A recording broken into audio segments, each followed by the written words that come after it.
Hey, welcome everybody. I'm Ed Lengel. I'm Senior Director of Programs at the National World War II Museum. I'm also a sometime battlefield tour guide. I've led several battlefield tours to the Normandy beaches, which has been a great honor. I'll talk about them a little bit later today. But I'm here to introduce my friend and colleague, Ben Brands, who is a historian at the American Battle Monuments Commission, and he is a PhD candidate at my alma mater, George Mason University. So I want to give a shout out to all my friends there. Go Patriots. And Ben has served as a United States Army infantry officer, in which his last assignment was as a history professor at the U.S. Military Academy at West Point. I'm delighted to have Ben here to talk about the meaning and the memorialization of Omaha Beach and the other American memorials in France to World War II. So take it away, Ben. All right, thank you, Dr. Lengel. As Dr. Lengel said, I'm a historian for American Battle Monuments Commission. I've actually only been with the commission since October of last year. And when I first joined the commission, the first question I got, or the response I got whenever I told my family and friends that I had this new job was, "That's awesome. What is that?" Which is really unfortunate because American Battle Monuments Commission is a great organization with a really important mission. I was actually going to do a poll to see who out there had heard of it before, but I know there's some ringers on the line, so I think we get some skewed results. So I do want to talk just a little bit about ABMC up front before I get into the program. And so ABMC is a federal organization, federal agency that oversees the American military cemeteries overseas that we established in the aftermath of World War I and World War II. We have 26 cemeteries and 30 monuments spread across 17 countries. And we have over 124,000 Americans buried in our cemeteries. And in addition to the burials themselves, our cemeteries serve as memorials to our war dead and symbols of America's commitment to remembering the sacrifice of our fallen. And so with that established, I'm going to jump into the presentation for today. So I'm going to share my screen real quick. Okay. So today we'll be talking about a very special cemetery, the Normandy American Cemetery overlooking Omaha Beach. If you've ever seen Saving Private Ryan, the opening and ending scenes are shot at Normandy American Cemetery. Partially due to the film, as well as the historical and cultural importance of D-Day and the geographic accessibility of the cemetery, Normandy is by far our most visited cemetery, with over 1 million visitors a year. Still, that's only a tiny fraction of Americans, and most Americans will never have a chance to visit Normandy or any of the other cemeteries that are part of ABMC. So part of our mission is not only to maintain the cemeteries and honor our fallen, but also to tell their story to the American public, especially as more and more of the World War II generation departs from the scene. So with that in mind, I was very thankful to the National World War II Museum for inviting me to participate in this webinar to discuss the Normandy American Cemetery and commemoration of our war dead as we approach the 76th anniversary of D-Day this week. I don't want to spend too much time talking about the battle itself, as that is not the focus of this talk, but it is worth going over briefly for context. For a more detailed look at the battle, be sure to tune in on Wednesday for the museum's webinar with Dr. Haver and Dr. Satino, as well as on Thursday for the live interactive webinar. Planning for an invasion through Normandy, codenamed Operation Overlord, began in earnest as early as 1943. Operation Overlord would be the largest amphibious campaign in military history, and the initial assault would include 3 airborne divisions dropping behind enemy lines to isolate the beachhead, and a 5-division amphibious assault. Subsequent waves would increase the Allied strength and widen the beachhead. The Normandy landings were originally planned for June 5th, 1944. Poor weather conditions, including high winds and overcast skies that would have disrupted the amphibious landings and airborne operations, led Eisenhower to postpone the invasion for 24 hours. By the next day, conditions had marginally improved, enough to meet the minimum requirements for getting troops and equipment swiftly ashore. Eisenhower gave the order for the invasion to commence. June 6 would be D-Day. The airborne landings began shortly after midnight with an assault by 22,000 American, British, and Canadian paratroopers. The U.S. Army's 82nd and 101st Airborne Divisions dropped west of the landing zones, while the British 6th Airborne Division dropped on the eastern flank. Despite heavy casualties, in part due to many paratroopers being inadvertently dropped far from their assigned locations, Scattered groups formed ad hoc units and continued their. By 4:30 a.m., soldiers from the 82nd Airborne Division occupied the town of St. Margulies, giving it the distinction of being the first town liberated in the invasion. At first light, 5 Allied infantry divisions began storming the beaches. The amphibious landings took place along a 50-mile stretch of the Normandy coast in 5 sectors. From west to east, these were Utah, Omaha, Gold, Juneau, and Sword. The Americans were responsible for Utah and Omaha. Of the 5 landing zones, Omaha Beach was most heavily defended. German resistance was well organized and resolute. The high bluffs were defended by German positions bristling with machine guns, mortars, and artillery. The German army had placed formidable anti-invasion obstacles on the beaches, including heavy obstructions of angled iron. The aerial and naval bombardment of German positions prior to the landings proved only partially effective. Landings were further complicated by choppy seas and by strong cross currents that caused many of the landing craft to drift eastwards, away from their assigned sectors. The 1st and 29th Infantry Divisions landed on Omaha Beach, beginning at 6:30 a.m. The first assault wave of engineers, tanks, and infantry took heavy casualties. One company in the first wave, Company A of the 116th Infantry Regiment, lost 212 of 230 men, either wounded or killed. Of 16 tanks that initially landed on the beach, only 2 survived. The first wave succeeded in blowing only a few gaps in the beach obstacles, resulting in grave delays for successive landings. Heavily defended vehicular routes off the beach were initially impassable, leading to a snarled traffic backup. 2 hours after the first assault, the beach was closed for all but infantry landings. Still, small contingents of infantry pushed their way forward, often in ad hoc groups supported by surviving tanks and other equipment they can muster. Eventually, these groups infiltrated through the coastal defenses and scaled the bluffs between the strong points. Subsequent waves of infantry exploited these initial penetrations. By the end of D-Day, American troops had fought their way across 300 yards of open beach, scaled the heights overlooking the channel, and occupied the plateau where Normandy American Cemetery is now located. The Americans suffered more than 3,000 casualties on Omaha Beach, the highest for any Allied landing zone. On Utah Beach, the westernmost landing zone, the 4th Infantry Division found itself landing in the wrong place because of a current that pushed their landing craft off course. However, relatively sparse German opposition enabled the division to move quickly off the beach.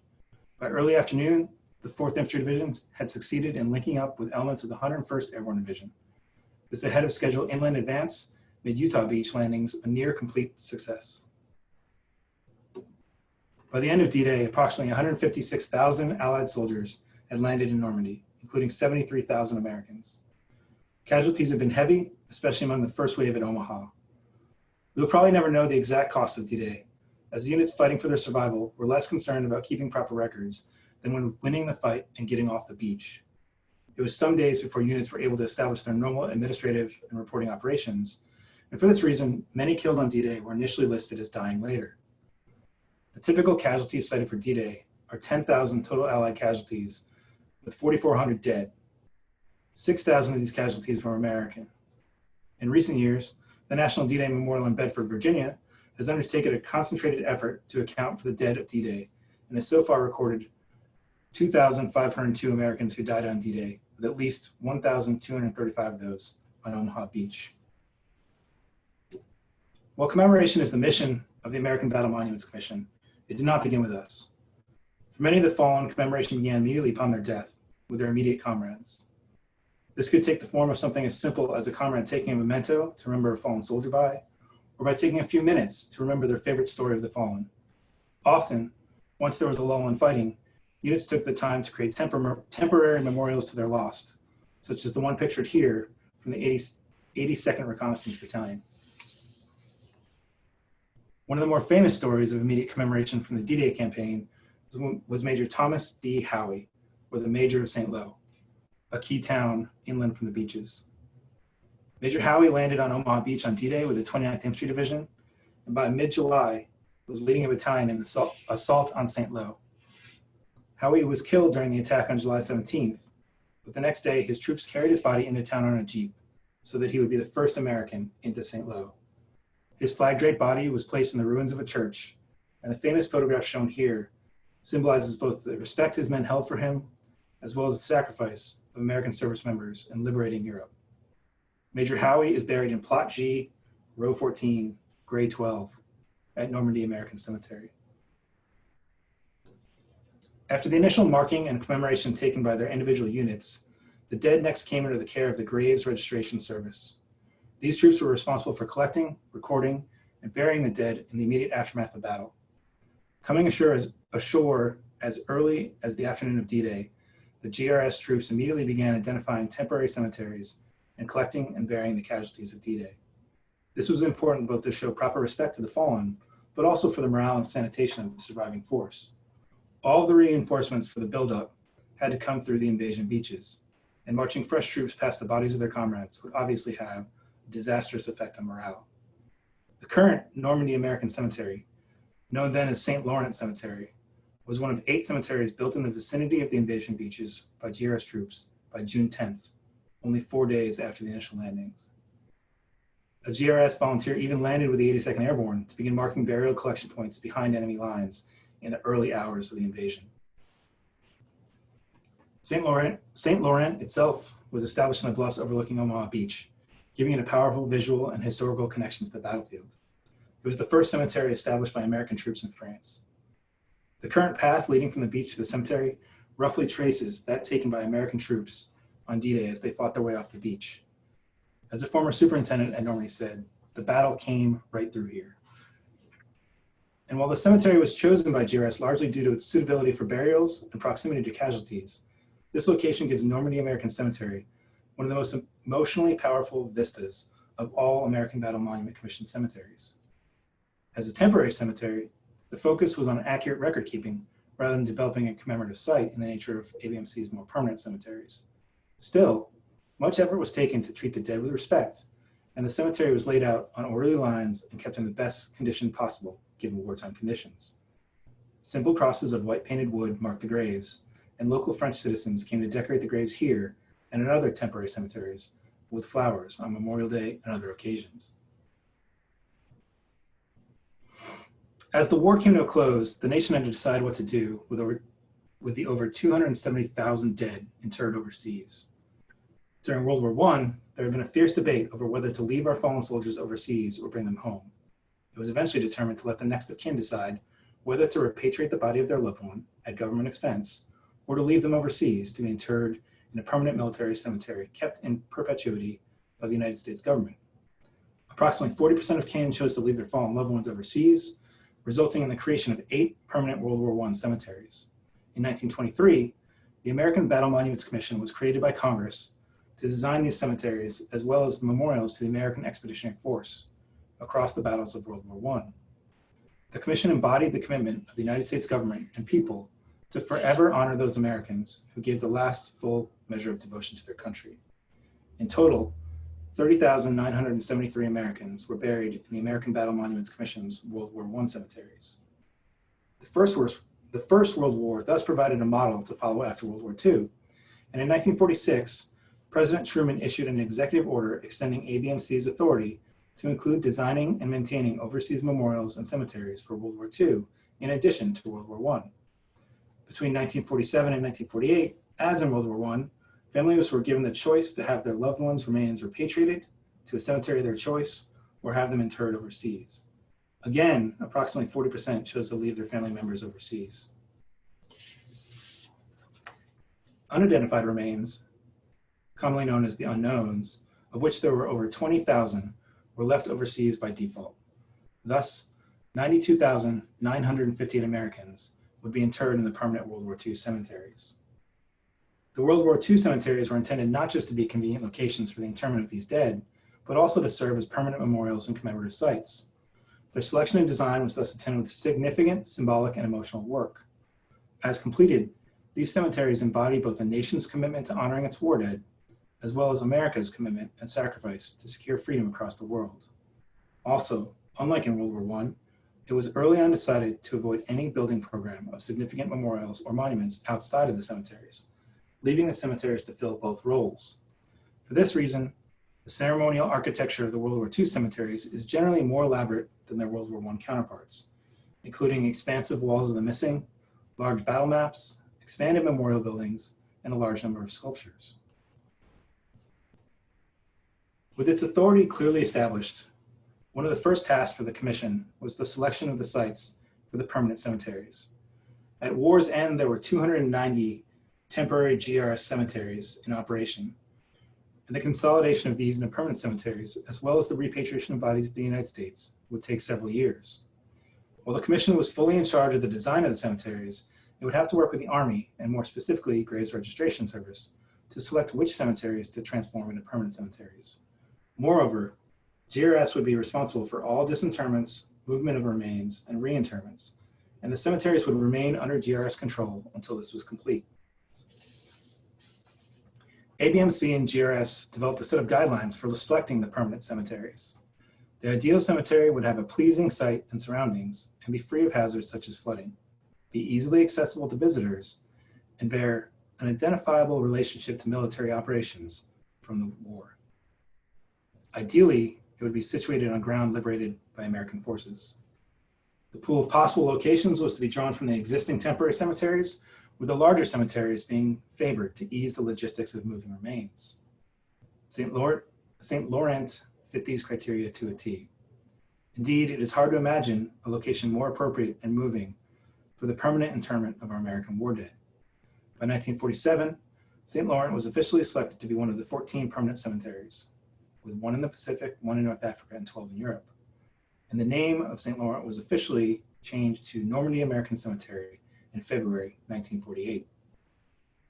The selection process was not wholly without controversy, however, as many localities had forged strong connections with the Americans buried in the temporary cemeteries in their midst. In Normandy, this was especially contentious, as the original ABMC plan foresaw 2 cemeteries remaining permanent if enough burials remained after repatriation. Saint-Mère-Église, the first French town liberated on D-Day by the 82nd Airborne before the amphibious landings even hit the beach, originally held 3 temporary cemeteries. One of these was among the last sites cut by ABMC and GRS, once it had been determined to concentrate all Normandy war dead at St. Laurent.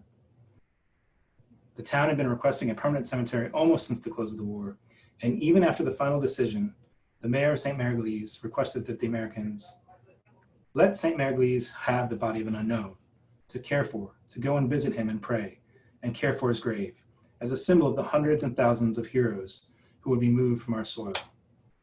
American war dead, clearly, had great meaning not just at home, but also among those whom they liberated, a connection fortified by the permanent ABMC cemeteries. Once selected as a permanent cemetery, and even before all the final decisions on repatriation were complete, work began to concentrate burials at St. Laurent. When the final disposition of burials became known in a particular cemetery, the grounds were closed to the public until all the exhumations and permanent interments were completed. By the end of 1947, the layout of Normandy American Cemetery had been determined by ABMC and GRS and approved by the Commission of Fine Arts.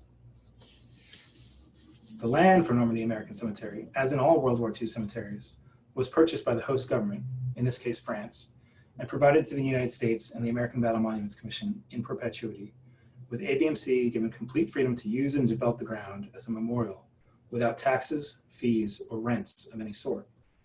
This was viewed as a superior method than having the land ceded to the US, as it avoided potential embarrassment of the cemeteries becoming grounds for sanctuary for fugitives or asylum seekers, and cleared any jurisdictional issues with the local government to provide emergency services. Still, urban legends persist at Normandy and other cemeteries of locals sneaking onto the grounds to give birth in order to secure American citizenship for their children. In 1951, burials were completed at Normandy American Cemetery, bringing together the fallen from 10 temporary cemeteries in Normandy region, and the cemetery was turned over from the Graves Registration Service to full American Battle Monument Commission control. By the spring of 1953, two-thirds of the permanent headstones had been placed at Normandy, and the memorial chapel was substantially completed. Work continued, and the cemetery was ready for its formal dedication in July 1956. 5 other European cemeteries were dedicated the same month, allowing the Commission to travel from site to site for the ceremonies. The Commission, along with the American ambassador to France, held prominent parts in the ceremony, and the dedication address was delivered by the sitting Secretary of the Army. Over 1,000 people attended the ceremony, and estimates were that only 10 to 15% were American, illustrating again the importance and reverence these cemeteries held for the liberated as well as the liberators. Mrs. Theodore Roosevelt Jr., by then a member of the commission, laid a wreath at her husband's grave. These dedication ceremonies were less elaborate than those held at World War I cemeteries, in part because the commission made a decision to have the dedication ceremony at the cemetery at Suresnes, held in September 1952, represent all of the World War II dead. Suresnes was a World War I cemetery in the suburbs of Paris, and it received a small number of World War II unknowns, making it the only cemetery to hold remains from both wars. There is one small exception to this rule, and that is actually at Normandy American Cemetery. Normandy American Cemetery holds a single World War I soldier. Quinton Roosevelt, the youngest son of President Theodore Roosevelt, was an airman shot down and killed in 1918. The Germans buried him where he fell, and after the war, his father, who was a major champion of the establishment of the World War I overseas cemeteries, wanted him left where he fell undisturbed. The family erected a new headstone, and he remained there until after World War II, when his brother Theodore Jr., who had earned the Medal of Honor as the Assistant Division Commander of the 4th Infantry Division on D-Day on Utah Beach, and died of a heart attack in July 1944, was interred at Normandy American Cemetery. The family requested that his remains be moved and reinterred next to his brother, and ABMC made an exception to policy, provided the family paid the expense of the move. He remains the only World War I soldier buried in a World War II cemetery. In addition to new World War II burials, Suresnes also received 2 new loggias facing its chapel, one each dedicated to all the dead of each World War. This dedication was attended by General George C. Marshall, Chief of the Staff of the Army during World War II, and now the Chairman of the American Battle Monuments Commission, as well as the French Premier and representative from the armed services and veterans organizations. In a moving message, the French president declared, "Twice the sons of generous America have come over to shed their blood, side by side with our soldiers, in the battle for freedom, justice, and peace. American brothers in arms, France does not forget you. She guards your graves with reverence. She faithfully honors your memory."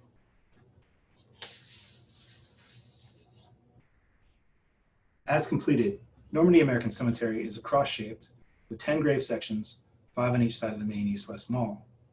Within these sections, there are over 9,000 burials, including 307 unknowns. 45 sets of brothers are commemorated or buried in the cemetery, including 33 who are buried side by side. A father and son are also buried alongside each other. Every grave is marked with a white marble headstone, a Star of David for those of the Jewish faith, and a Latin cross for all others. As in all ABMC cemeteries, the burials are not separated by rank, and officer and enlisted men are interred side by side. These numbers have shifted a bit over the years.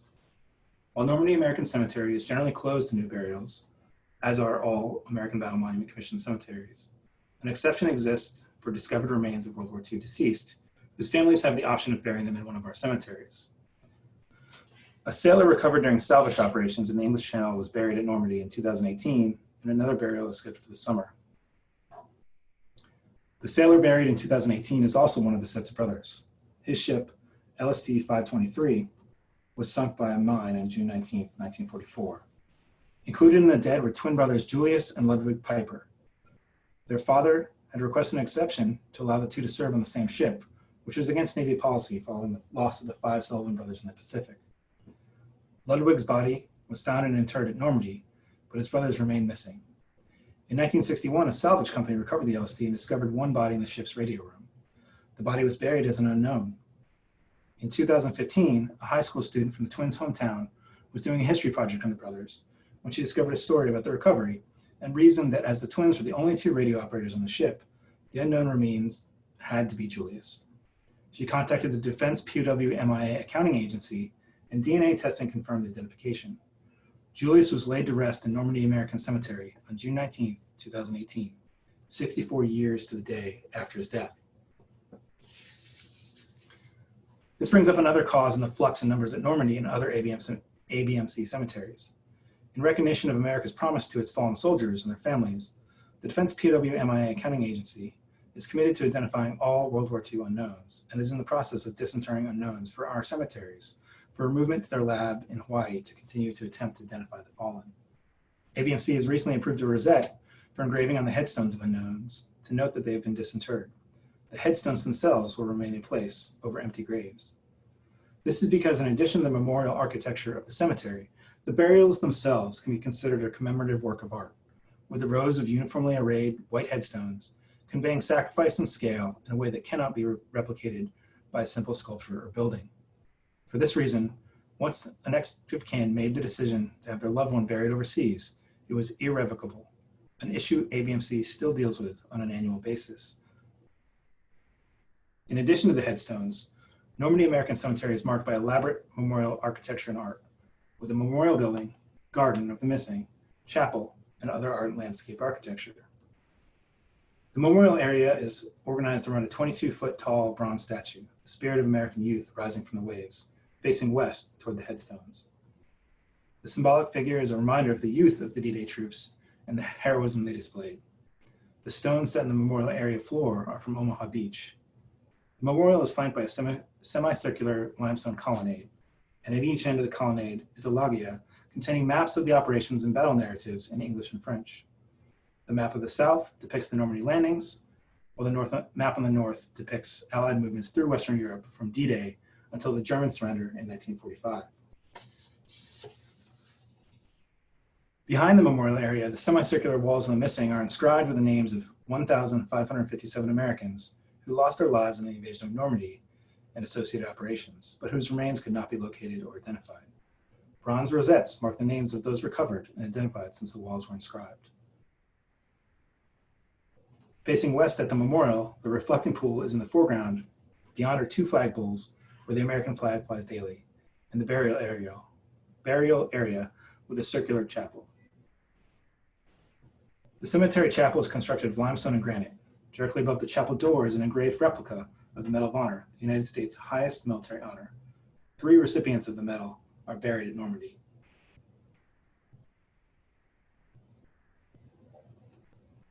On the ceiling, a colorful mosaic depicts America blessing her sons as they depart by sea and air to fight for freedom, and a grateful France bestowing a laurel wreath upon American dead who gave their lives to liberate Europe's oppressed people. The return of peace is recalled by the angel, dove, and the homeward-bound ship. Normandy American Cemetery, then, is much more than the resting place for 9,000 American war dead, even as important as that is by itself. While the individual graves are the heart of Normandy, when taken together and combined with the memorial architecture and location of the cemetery on the bluffs of Omaha Beach, Normandy American Cemetery is representative of all who gave their lives on D-Day and the days that followed. It is hard to walk among the graves or look down on the beach and not viscerally feel the cost of freedom and the sacrifice those buried here and elsewhere made to secure it for others. As the Commission described in 1960, shortly after the dedication of the final World War II cemeteries, these sites would create a psychological impression in recording the sacrifice of the American people so favorable as to outweigh the relatively insignificant demands which they make upon the national budget. Normandy also remains a commemorative site and an active memorial to our war dead. Ceremonies are held at the cemetery throughout the year, some simple, such as wreath laying by visiting military or school groups, while others are more elaborate, such as the annual ceremonies for Memorial Day, Veterans Day, and the anniversary of D-Day, which is coming up this week.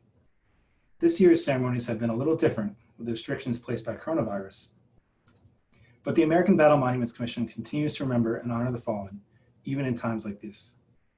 Tomorrow, Normandy American Cemetery will be reopening to the public, although the visitor center and other enclosed spaces will be closed and a reservation will be required.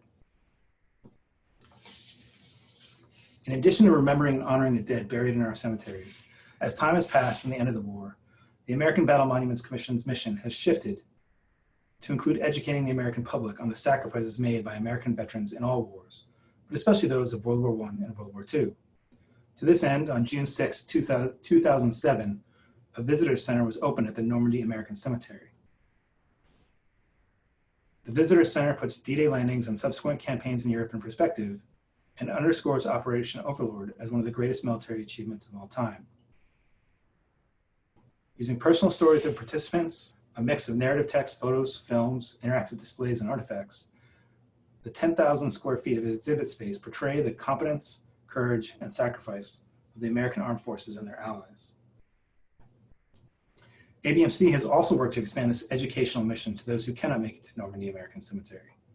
The description I've given today of the cemetery is but a pale impression of the impact of standing on the ground and walking through the cemetery memorial. This is one of the issues ABMC faces, as our sites are all overseas, but our audience is the American public, many of whom will not get the chance to visit one of our cemeteries, let alone all of them. Recognizing this, our website, abmc.gov, and abmceducation.org hold material for both the general public and educators. This coming year, we'll be working with our partners at the National World War II Museum to develop additional curriculum for educators, and with our partners at the Smithsonian Museum of American Art to develop content for continuing education audiences. We are also in the beginning stages of creating virtual tours of all of our cemeteries so that you can visit them from the comfort of your home. An important point right now, using a computer or mobile device. Normandy American Cemetery thus remains one of our nation's most sacred sites. Whether visited in person or virtually, and the American Battle Monuments Commission continues to work to fulfill General Pershing's promise that time will not dim the glory of their deeds. Thank you.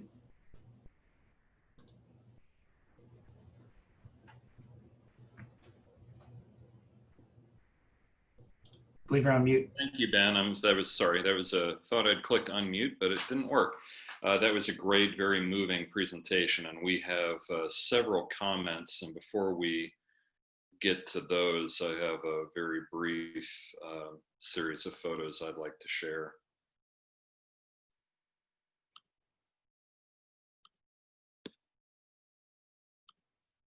I was fortunate last year to lead a couple of tours to the Normandy beaches and Omaha Beach and Utah Beach in the 75th anniversary. And as you were indicating, there's really nothing more powerful than walking down the beach. I mean, that's where I took my tour groups from one end of Omaha Beach to the other. And it was kind of, I have to admit, kind of surprising and powerful to me that there really weren't that many people on the beach on the 75th. It seemed like the whole area around there in Normandy last June, it had more reenactors than there were actually servicemen on June 6th, 1944. They were all around, but rightfully so, the beaches were quiet. And as you walk down, you look to the ocean on one end and you look to the bluffs on the other end, and it just your heart leaps a little bit as you think about what it was like for those men to come out of the water, come up the beach and get up those bluffs on D-Day. And the Combat Medics Memorial there right below the cemetery, of course, is very powerful. The views are magnificent, and the cemetery is just awesome. I will give a little bit of a shout out, since you mentioned it, to the Mézargon American Cemetery to World War I in Romans in France. Is a gorgeous cemetery. It's actually larger than the Normandy Cemetery. And I think it should be a must-see for everybody. I think it has something like 14,000 individuals who lost their lives in the United States Armed Forces buried there. And sadly there, by my experience, I've been there several times, it seems to be visited more by Europeans than it is by Americans. Normandy, of course, is a tremendous contrast to that, and rightfully so. Americans come there in large numbers.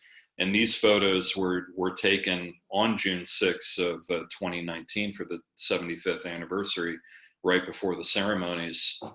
And there was something just extremely meaningful about being there on that day. And I thought it was also very impressive how the ABMC ensured that ceremony was a living testimonial to America's veterans, to those who had been lost, to those who were interred there, but to those who had liberated France, those who had served throughout Europe. And it was just very powerful. And I have to give kudos to the ABMC for doing that. And of course, the flyover was magnificent. I would say just encourage everybody, if you haven't been to Normandy Cemetery yet, obviously this year would be extremely difficult to get over there, if not impossible. But next year, things will open up again. I think this should be pretty much an obligation for just about every American to take an opportunity to get over there. And also the ABMC has monuments, memorials, cemeteries all over Europe and all over the world, in fact, that are incredibly powerful. I can't say enough about what the ABMC does and how much it accomplishes. So I wanted to ask you first, Ben. We have a whole lot of questions here, but I have one question for you first. I found it interesting going to the different national cemeteries in France last year.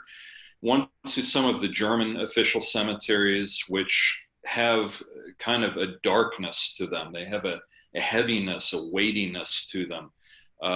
They're very ponderous. They're very gloomy. Of course, they're powerful too. And you have multiple Germans, I think 4 German soldiers who were commemorated per headstone. And then you go to the British cemeteries, which are wonderfully maintained by the Commonwealth War Graves Commission. And those are remarkable too, because each one to me looks like an individual garden plot. It's of course the English love gardening, but they're very individualistic. Each memorial seems to be somewhat different from the others. They're neither light nor dark. They're somewhere in between. It's like walking into a garden. But then you go to Normandy, you go to some of the other American cemeteries as well. There's a great lightness to them. It wasn't just that the sun was shining. I had a sense of open spaces, but I also had a sense that the stones were arrayed in serried ranks. I mean, they seem to be almost in pattern, like a marching formation. Can you say something about kind of the ideas that went into the arrangement of the tombstones in the American cemeteries? Was there a particular mindset? Was there a particular cultural attitude that's reflected there? Yeah, I think you're right. There's a difference. I recently visited Brookwood, which is one of our World War I cemeteries in England, and Brookwood is actually an American Battle Monuments Commission cemetery located in the middle and surrounded by a larger Commonwealth Graves Commission British military cemetery, which itself is surrounded by a civilian cemetery that's still active. And it's very, you can see the American section from across the cemetery. It stands out. The crosses are bright white. The grass is meticulously maintained. And not to say anything against Commonwealth Graves, they do great work. They just have a different mindset when they approach it. And their cemeteries are cemeteries. And a lot of their graves are actually located in 2 or 3 graves, 4 or 5 graves, located in a civilian cemetery. And there'll be a marker that says the cemetery contains X number of Commonwealth Graves cemeteries. Our cemeteries were established as cemeteries to have a place to put our dead from foreign wars, but conceived from the very beginning and designed where the cemetery itself was a work of art. And so it's a different mindset and a different design. And so the grave layout at every cemetery is different. They're all orderly. They're all going to be straight, plumb line along the graves. But the layout of the graves and how they're oriented and how the sections are laid out works within the larger landscape architecture of the individual cemetery to make the entire place a work of art and a monument to our war dead and to the value that America holds for our war dead. Thank you. Now let me move to questions from our audience. Some of them are a little bit easier to answer than others. I'll take a fairly straightforward one from Michelle Willens. She asks, are there women buried there in the Normandy Cemetery? At Normandy, there are 4 women. There are 4 women buried at Normandy. I'd have to look up the exact breakdown, but they're either Army Nurse Corps or probably Army Nurse Corps based on Normandy's location. We do have some Red Cross women buried in our various cemeteries. I don't believe there's any of those at Normandy, though. Okay, thank you. And now Bill Dearmond asks, do you know who the father and son buried at Normandy Cemetery are? I don't. I actually was trying to rack my brain for that while you were giving your speech. I do remember they're both officers, and they're actually featured in the visitor center at Normandy American Cemetery. But off the top of my head, I can't remember their specific names. So now let's see. Marianne Connolly asks, and I remember this too, and I wondered about this as well. Why are there evergreen trees located? She says randomly. Maybe they're not so random in the cemetery. Is there? Yeah. So Normandy, like several of our cemeteries, actually has, in addition to the horticultural work that kind of forms the boundary of the grave plots and the cemetery itself, which is one thing I didn't talk a whole lot. In addition to the layout of the graves and the architecture of the building and the sculptures, another element of the commemorative landscape at our cemeteries is the incredible work that our horticulturalists do to design and maintain the various horticultural elements. And Normandy, like some of our cemeteries, has deliberately has several trees that are placed not just in the boundaries, but amongst the graves. I'd have to do more research to figure out the exact reasoning, but it is deliberate, and it's part of the overall artistic design of the site. Now, touching on that, and this is a very important point: the staff at the cemetery, and I think this applies to all of the ABMC Right. cemeteries and monuments overseas. How many of the staff are American? I assume many of them are French. So typically speaking, our ABMC cemeteries have one or two Americans. A typical cemetery has a superintendent and assistant superintendent who are American government employees. The smaller ones sometimes do not have an assistant superintendent. Normandy is an exception. It has the largest staff of any of our cemeteries because of the number of visitors it gets and how busy it is. So it has, I believe, 3 assistant superintendents. So there are 4 Americans at Normandy. And the rest of our cemeteries, the vast majority of the employees, the gardeners, the horticulturists, all the people who work on the grounds, the interpretive staff who gives tours, the people who work at the visitor center are local citizens. So they are not government employees. They're essentially contract employees employed by ABMC from the local community. And that's something that I would just remark on for World War I sites as well as World War II sites. The local people, the French in particular, are very, very conscious of the sacred nature of these sites, and they are very diligent. They work very hard to preserve them, to honor them. Some of the most moving sites that I've seen at a number of these locations is groups of French and Belgian and even German, obviously British school children coming to the American cemeteries and leaving flowers and being taught and learning about their sacrifices. And that's something that we really never should forget, is first of all, the fantastic work of the ABMC, but also the work of the ABMC would be impossible were it not for all of the hundreds, if not thousands, of dedicated Europeans who work so hard to make sure that these sites are preserved. There was one question we had as well from Bill Shepard. He recalls that there's an American cemetery in Libya from the World War II North African campaign. Is that cemetery under the jurisdiction of your commission, and can you tell us anything about it? Yeah, so I believe it's actually in Tunisia, but it is North African American Cemetery, and so that is one of our cemeteries. It is controlled by American Battle Monuments Commission. It's one of the 14 World War II cemeteries, and Bill, like you say, it is to house the Americans who were killed in the North African campaign. It also contains a small number of American dead from campaigns in the Middle East. America didn't have a huge role, but we did lose some people in the Middle East. But after the war, when we were deciding on permanent cemeteries, it was determined that both due to the small number of deceased in the Middle East, as well as the political instability of the region that it was not advisable to put a cemetery in the Middle East. So North Africa has the dead from the Middle East as well. And that is one of our cemeteries. It's the only European theater cemetery outside mainland Europe, well, Cambridge as well. So we have Cambridge in England, which is mostly bomber crews and people who died of wounds after they were evacuated. There's North African American Cemetery in North Africa, and then the remainder of the European cemeteries are mainland Europe, 2 in Italy and the rest in Northern Europe. And as you spoke about the Middle East, that's a lesson that the British sadly have learned in recent years, that they do have cemeteries throughout the Middle East, and many of them have been desecrated in recent years. And while we're talking about cemeteries and locations, I saw another question posted from Facebook about if we have cemeteries in Germany, which is a great question.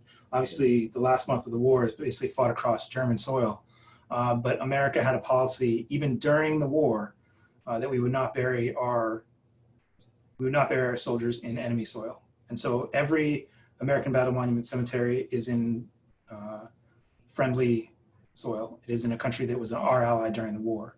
So even during the war, as soon as possible, GRS would move casualties that occurred in Germany back into France or the Netherlands or Belgium for burial, which is why the Netherlands American Cemetery and Henri Chapelle have so many burials, is because they also pick up a lot of the burials from the campaigns in Germany.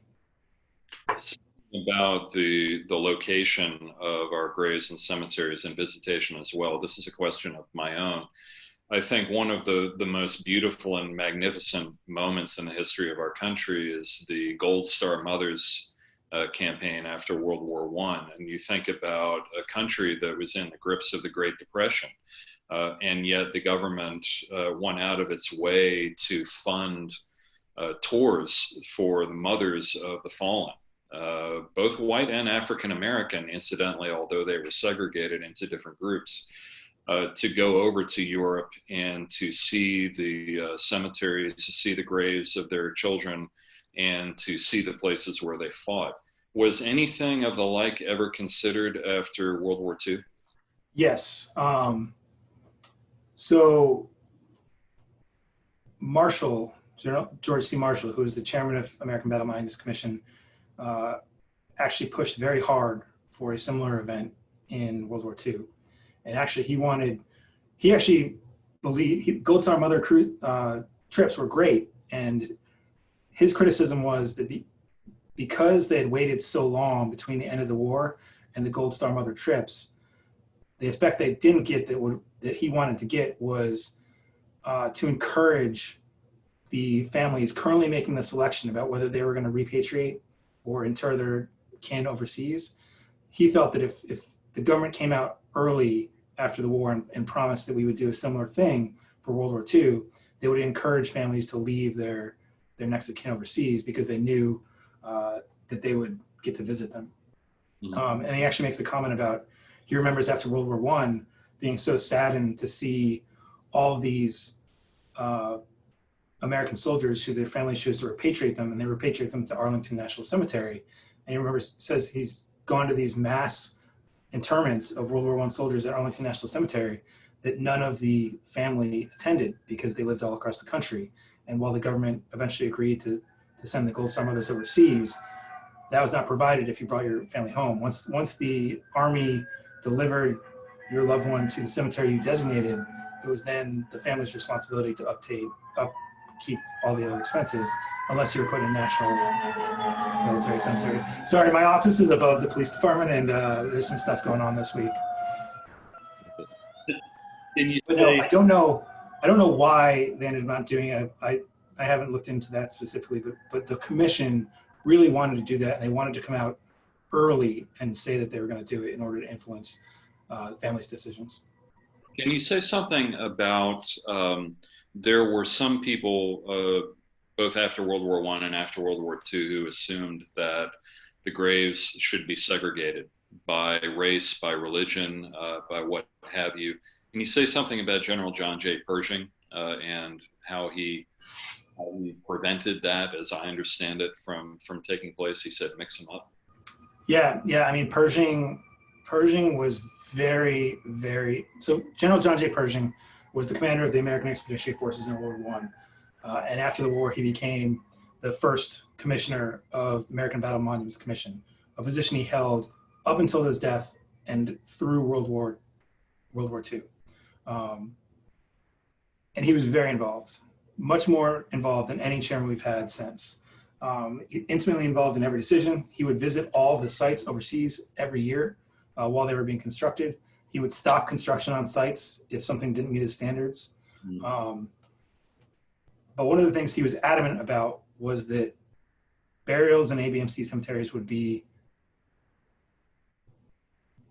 completely divorced from any restrictions, from any ranking or hierarchy. Everyone would be buried equally, whether you were an officer or whether you were a enlisted soldier, white, black, a woman. Everyone got buried with equal consideration. The only exception they made for this was, if possible, to bury brothers side by side. And so basically, he stood up very strongly for that. And when you're the general of the armies and recently won World War I, people basically go with what you want. And there's really never been any serious consideration of going against that since then. Right. Okay, so let's get through some more of these questions. William asks, did I read somewhere that there are rails or tracks buried under the ground surface that assist in the perfect alignment of the crosses? I mean, that's a little outside my realm. I could talk to our facilities and maintenance people, but I've never heard anything like that. I believe that they're just laid out in kind of traditional surveying methods. Okay. Now, we had a number of questions, and I think you touched on this in your presentation. Are they still adding graves to the Normandy Cemetery? If so, what is the latest one to be added? Gary asks. So the Piper twins that I discussed in the talk, that is the most recent burial at Normandy American Cemetery. That was in June of 2018. There was originally supposed to be another one this summer. Another World War II remains that were discovered in Europe, and the family was given the option of burying them at Normandy or having them repatriated, and they chose to have them buried at Normandy. But that is the only case where there are new burials allowed at Normandy or any of our other World War II and World War I cemeteries. The only burials allowed are essentially if we discover remains from World War II or World War I, they would be offered World War I. Other than that, we don't accept burials. We don't accept burials from veterans, even World War II veterans. We have multiple requests from people who fought at Normandy who want to be buried there with their comrades. And our policy is only people who died during the war.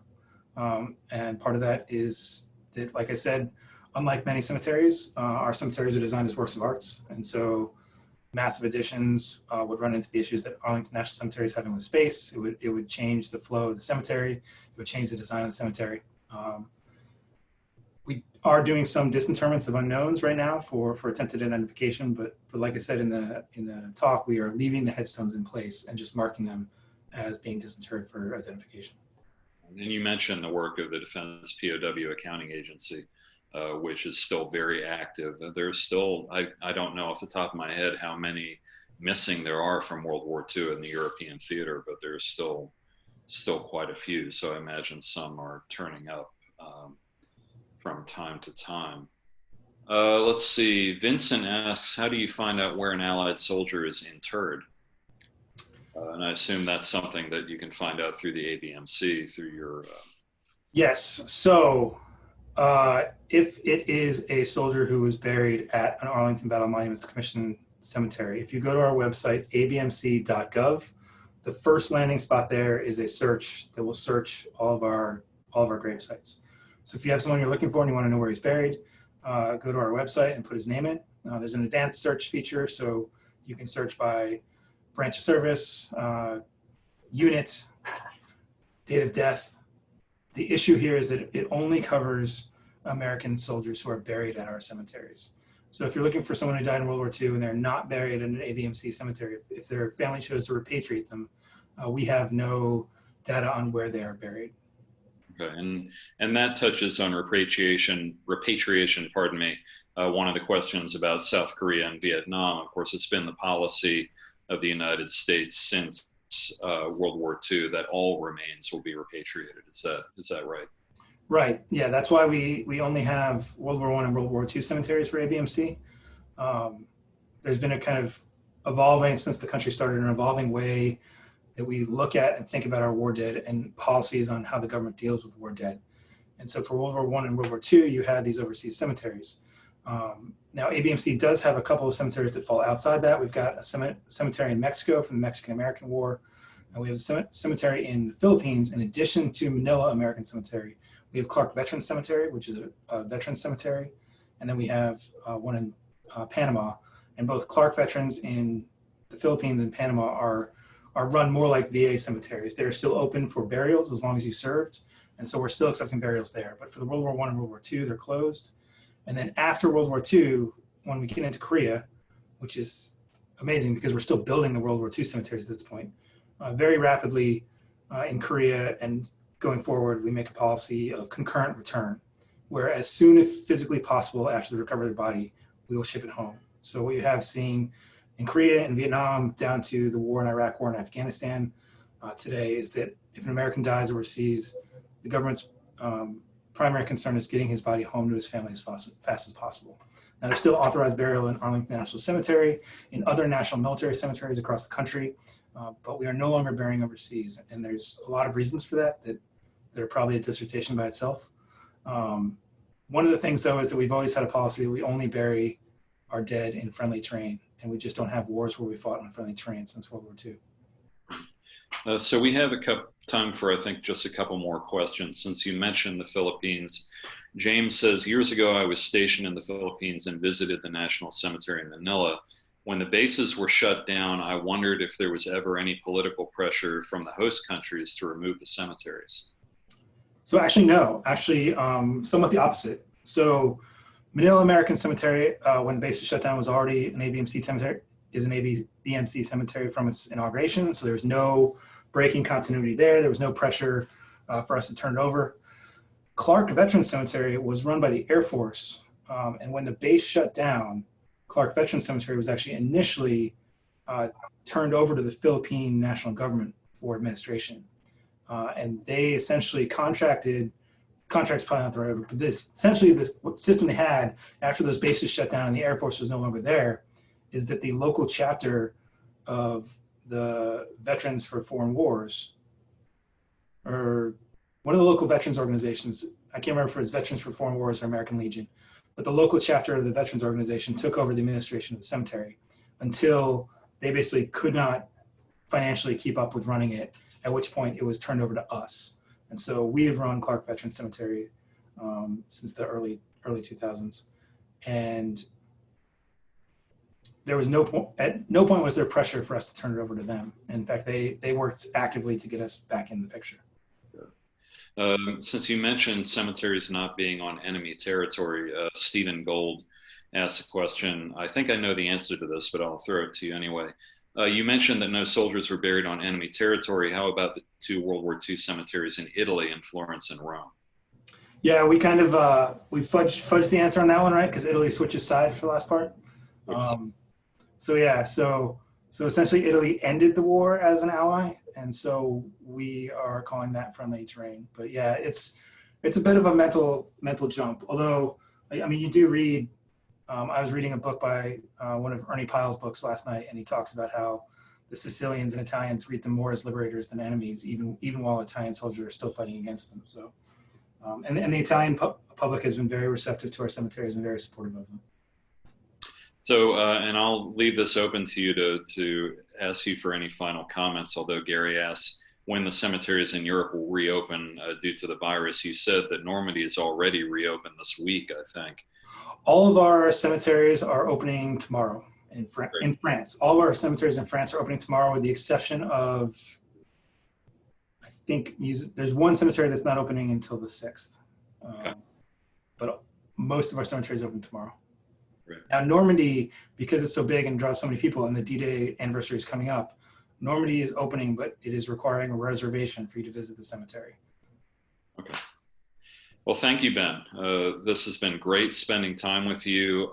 Can't say enough about the wonderful, wonderful work of the ABMC. And of course, they're great supporters of the National World War II Museum, from their collaboration with us and financial support of what we do in our educational initiatives, as well as a conference that we've had to postpone till next year, but we're still doing, on memory wars, World War II at 75, which the ABMC supports. But especially every time you go to one of these cemeteries and memorials, I can't help but thank you and your colleagues, both in America and in other countries, for all the work you do to make sure that our veterans and our fallen soldiers, men and women, are properly honored. So thank you very much. Thank you. Look forward to working with you guys and seeing the rest of the program you're having this week for D-Day. So thanks.